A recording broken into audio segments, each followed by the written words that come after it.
While I was out shopping, my phone rang with a call from Dob. Answering, I heard Dob's voice, sounding deflated. "Well, what a surprise, you're alive. I heard the house caught fire." "What?" Indeed, I had heard sirens earlier, but never imagined it was my house involved.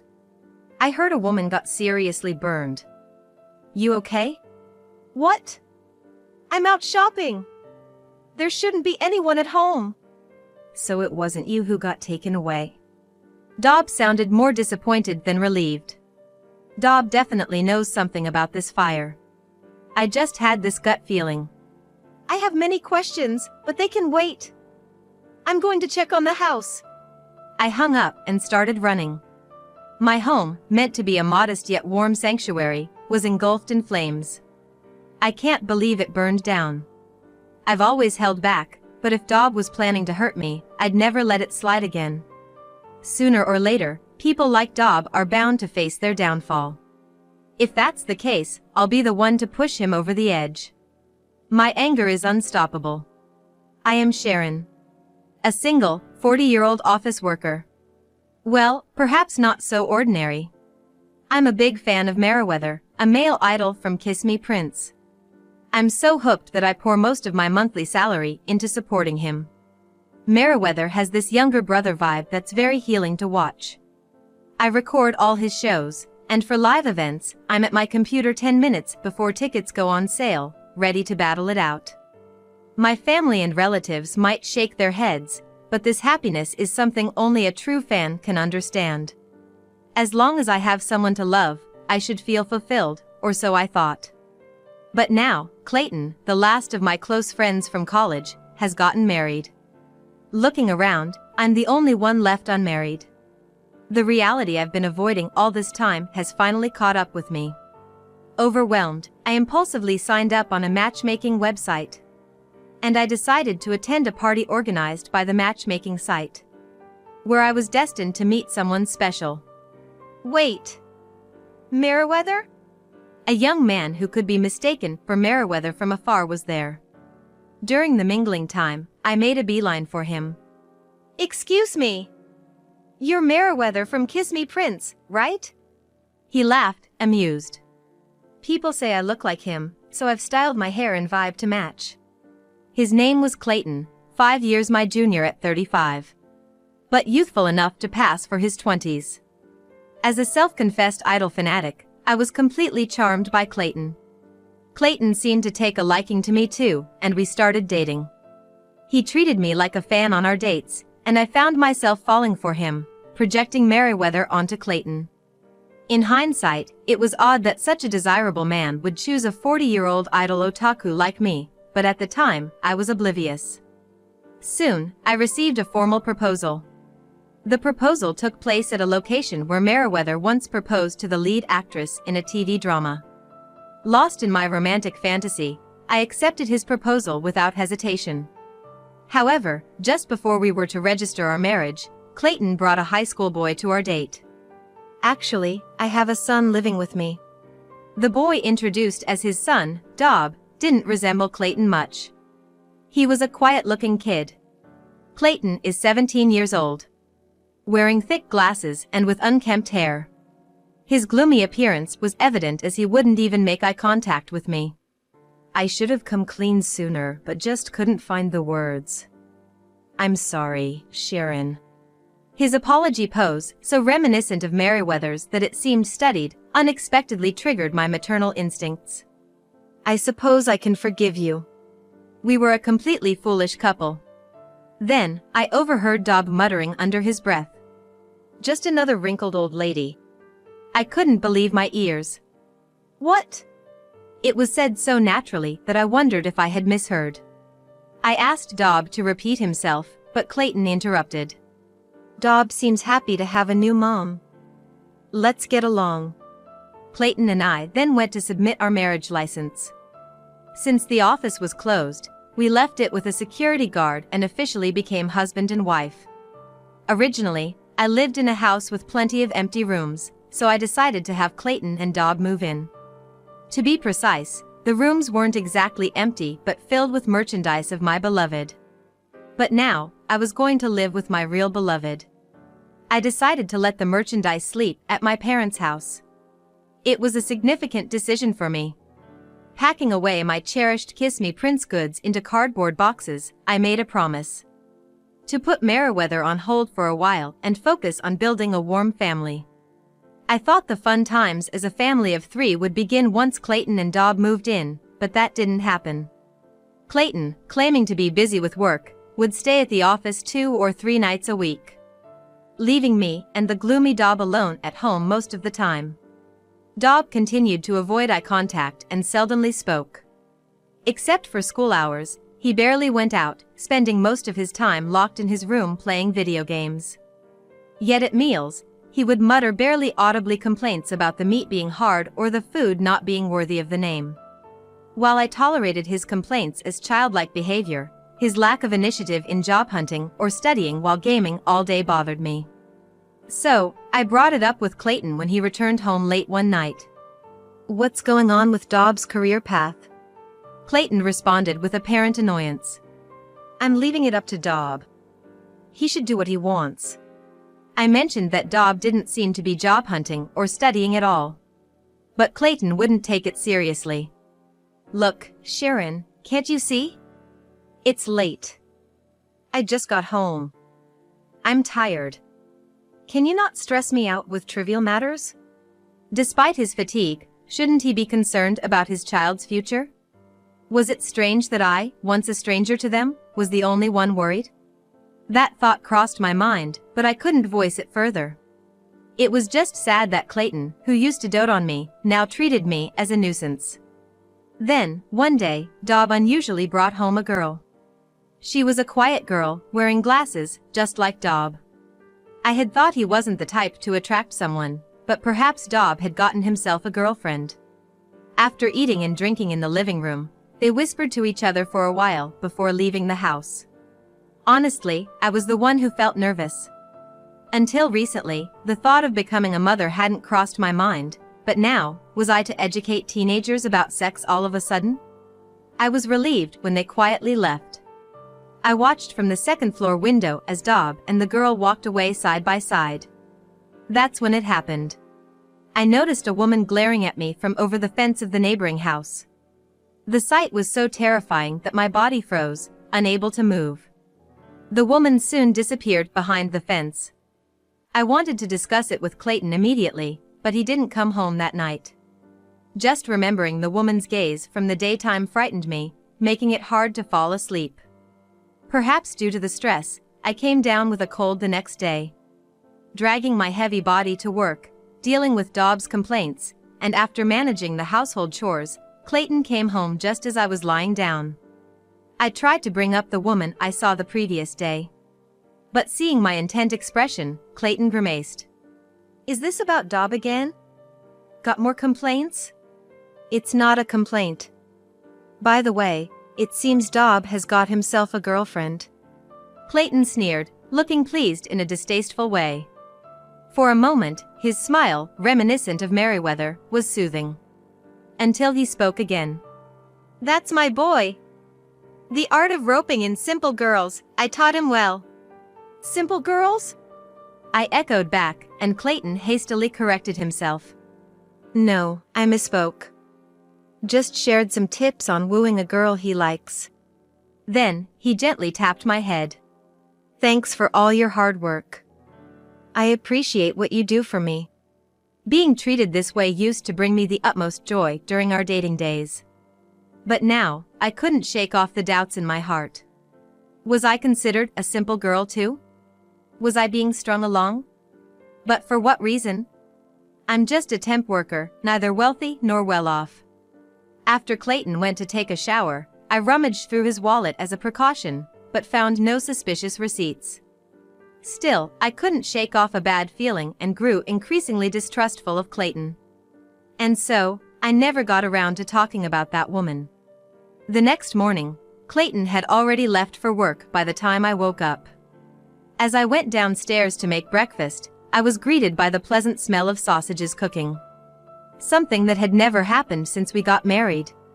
To my surprise, Dob was preparing breakfast for me in the kitchen. Sausages and fried eggs with salad and yogurt. He had even poured me a cup of coffee. Wow, this is amazing. What's all this for? Dob, avoiding eye contact again, murmured in a soft voice. You're not feeling well, right? Thought I'd at least make breakfast. For the first time, I felt a genuine warmth and care coming from Dob. I'm so happy. Thank you. Embarrassed, or perhaps ignoring my gratitude, Dob shoved the frying pan into the sink. He didn't do the dishes, but it was a start. I'm off to school. With that, Dob grabbed his bag and left through the entrance. Savoring this moment of joy, I sat alone at the dining table and began my breakfast. Let's eat. Any homemaker knows there's significance even in a simple meal prepared for them. I reached for the coffee first, intending to eat everything, but in my excitement, I knocked over the cup. The coffee Dob poured out spilled all over the table. Oh no, I'm such a klutz. Although regrettable, it didn't dampen my spirits. Quickly wiping the table and finishing my breakfast, I felt somewhat lighter. Right, I need to go grocery shopping. And we're out of detergent, too. I'll head to the cheaper supermarket a bit farther away. I walked to a supermarket I don't usually visit. Passing by a fire engine on the way made me feel a bit uneasy. I hoped whatever house it was heading to would be safe. While shopping, my mobile phone vibrated. It was a call from Dob. Answering, I heard Dob's unexpectedly indifferent voice. Well, what a surprise, you're alive. Alive? What was he talking about? As I puzzled over his words, Dob dropped a bombshell. The house burned down. I saw it on social media. What? I did hear sirens earlier, but to think it was my house. Heard a woman got seriously burned. Are you okay? Something felt off.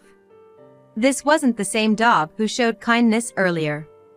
His words felt distant, almost mocking. What? I'm out shopping. No one should be at home. So it wasn't you who got taken away? The art of roping in simple girls, I taught him well. Dob must know something about this fire. I felt it instinctively. There's a lot I want to ask, but that can wait. I need to see the house for myself. I hung up and started running, catching a taxi to rush to the scene. When I arrived, the house was indeed completely destroyed. A crowd had gathered in front of what used to be my home. Leighton from the neighborhood approached me excitedly. You're safe, that's good. A young girl in a uniform was taken to the local emergency hospital. Who is she? I couldn't confidently answer the question, but there was one person I could think of who might be the girl in uniform. It was Dob's girlfriend who had visited our house recently. I was stopped by the police, who mentioned they wanted to talk later due to the incident's nature. I got back into a taxi and headed to the emergency hospital. As the taxi swayed, tears began to form. My home, supposed to be a modest yet warm sanctuary, was all gone. I can't believe it was completely consumed by flames. And Dob's attitude on the phone earlier kept bothering me. If his kindness this morning was only superficial, intending to harm me afterward, I would never show leniency again. Sooner or later, people like Dob would face their reckoning. If so, I was ready to be the one to push him. My rage was unstoppable. At the hospital, I tried to inquire about the situation but was denied due to privacy concerns, unable to meet the girl brought from our house. As I sat in the lobby, a woman rushed in, frantic. Where's Bess? I saw on the news she was severely injured. It's okay. The news was incorrect. She suffered burns to her face and limbs, but her life is not in danger. I was startled. I knew this woman. She was the one who had glared at me through the fence that day. Noticing me, she introduced herself with a business card. My name is Chanel. I'm Clayton's wife and the mother of Dob and Bess. I exclaimed in surprise. But I'm Clayton's wife. Chanel seemed to want to explain, but decided visiting her daughter was more urgent. Sharon, please come with me. In the hospital room, the girl who had visited our house Dob's girlfriend, lay in bed. Upon seeing me, she burst into tears. "I'm sorry. I'm so sorry." Comforted by Chanel, Bess sobbed and revealed the whole story. Turns out, Bess wasn't Dob's girlfriend but his sister. She had admired her kind brother since they were young. But some point in time, her brother changed. She said he learned from our father how to wrap simple girls around his finger. After that, he rarely came home. Probably because he was living with me, but Dob told Bess he was living with a convenient woman. Even when he did come back, seeing my brother repeat his misogynistic remarks, Bess wished for the brother she remembered. "How can I get my kind brother back?" she asked Dob, and to that he answered like this. "I want you to set fire to the house of Dad's mistress, Sharon." Bess, swayed by Dob, scouted my house for this reason. That's why Bess had come to my house. After much hesitation, thinking of her brother, she went through with it. But called the authorities immediately after realizing the gravity of her actions. To save me, supposedly asleep inside, she broke a window to enter the house and got injured. "Wait. What do you mean supposedly asleep?" Through tears, Bess answered. "My brother planned to put sleeping pills in your coffee." A chill ran through me. Had I not spilled my coffee, I might not have been safe. Chanel, in a near frenzy, scolded Bess and apologized to me. "How could you do such a foolish thing? You nearly killed someone."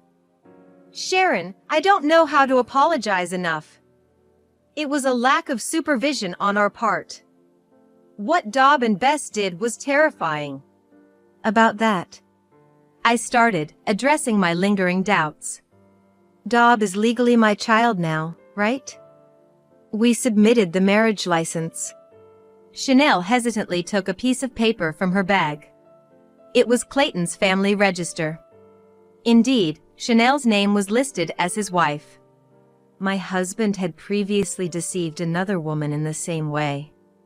"You and Clayton submitted the marriage license after hours, didn't you?" She was spot on.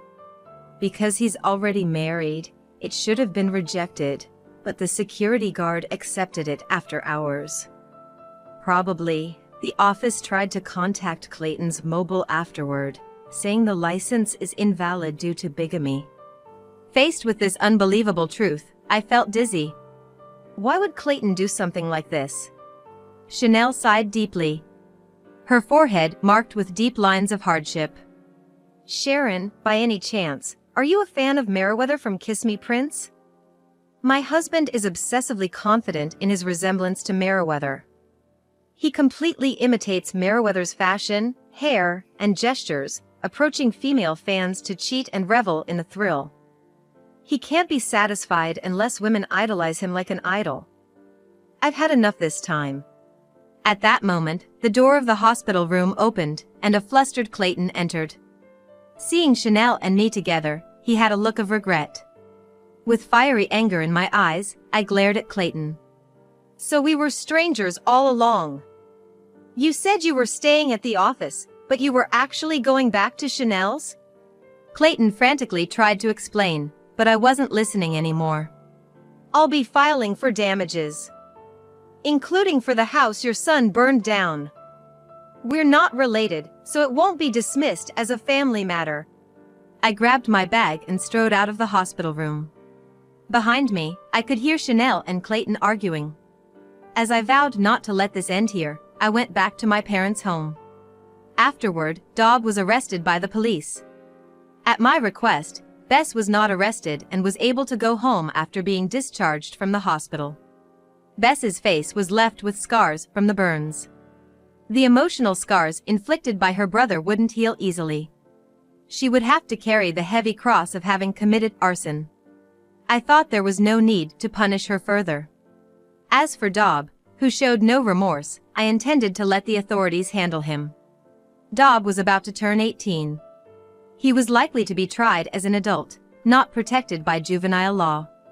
While preparing the lawsuit, the doorbell rang. There stood Clayton. "Sharon, I'm really sorry about Dob. Can we start over? I want you to be my fan again." Can you give me that energy of liking someone? Can you give me that energy of liking someone? Was a classic line from Meriwether's concerts. The old me would have been swayed, but now it just seemed like a mockery of Meriwether. You're not an idol. Just a 35-year-old man who looks like one. And if you don't realize it soon, you'll continue to embarrass yourself. At my words, Clayton, flush with shame and anger, lashed out at me. What the hell? You've always seen me as just a substitute for Meriwether, haven't you? I can't say I was without fault. But Clayton, having cleverly orchestrated this situation, now acted as if I was to blame. Yes, and I've realized it. You're neither Meriwether nor my ideal prince. Just a middle-aged man full of self-delusion. I slammed the content certification for the compensation claim I had prepared into Clayton's hands. This arson incident is the result of your misguided teachings. You'll take full responsibility. I'll add on the amount for deceiving me, so make sure you pay up. Otherwise, I'll sue you for marriage fraud. Clayton, who had come to plead for reconciliation, was instead faced with a compensation claim and turned away in defeat. Self-centered to the end, Clayton left filled with disappointment. Perhaps frightened by the threat of a lawsuit for marriage fraud, Clayton later transferred the compensation amount, significantly more than the market rate, in one lump sum. This must have drained Clayton's savings completely. I heard that Chanel also divorced him and demanded compensation. For a while, he'll be without money, making it difficult to maintain the idol-like hairstyles and clothes. As for Daub, he was tried as an adult and sentenced to prison. During the trial, Daub's stubborn refusal to show any remorse, blaming the series of crimes on me, seemed to worsen the impression of the jury. As a result, he received a heavier prison sentence than usual. Of course, he was expelled from high school. Daub's misdeeds became widely known in the local community, making it impossible for him to continue living there after his release. In the evening, I bought a number of pen lights and headed to the park. Girls all dolled up were waiting in high spirits, waving their light sticks. Today was the long-awaited live concert of Kiss Me Prince. I dug out the merch I had put to sleep and resumed my fandom. Going to the live with female friends I made in the fandom is now my greatest joy. After all, the charm of having a crush lies in them being out of reach. Vowing never to make the same mistake again, I headed towards the live venue.